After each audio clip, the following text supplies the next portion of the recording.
Naisip din sila ng mga makabagong marketing strategy gaya ng buy one take one at mas pinasarap ang timpla ng kanilang burger. At dito na nga nagsimula ang unti-unting pagsikat ng pambansang burger na kilala natin ngayon. Patuloy ang pag-eksperimento ng mag-asawang Moika sa pagtimpla ng kanilang burger hanggang sa makuha na nga nila ang kilalang lasa ng Angel's Burger ngayon.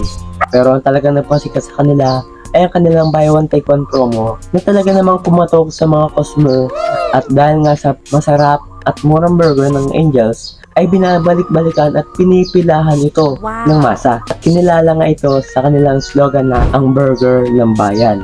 Isa pa sa mga naging susi sa tagumpay ng kumpanya para buksan ang pinto nila para sa mga franchising na nagbigay daan para mas dumami pa ang mga franchise nila sa buong bansa. Mula sa 20 Angel's Burger Latte ay umabot na ito sa mahigit 1.8 thousand franchise ang mga Angel's Burger sa buong bansa.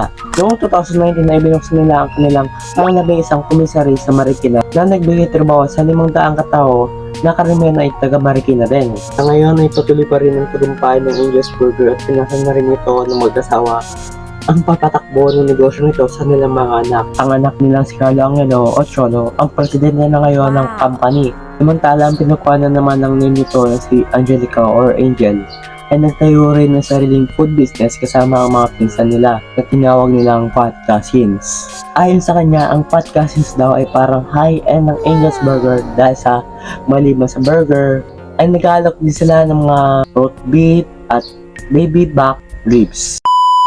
Ang kwento ng Angel's Burger at ng mag-asawa Moika ay kwento rin ng inspirasyon para sa marami na gustong pasukin ang pagnenegosyo. Kahit na nakaramdam sila ng pagkabigo at pagkalugi sa negosyo, ay hindi agad sumuko ang dalawa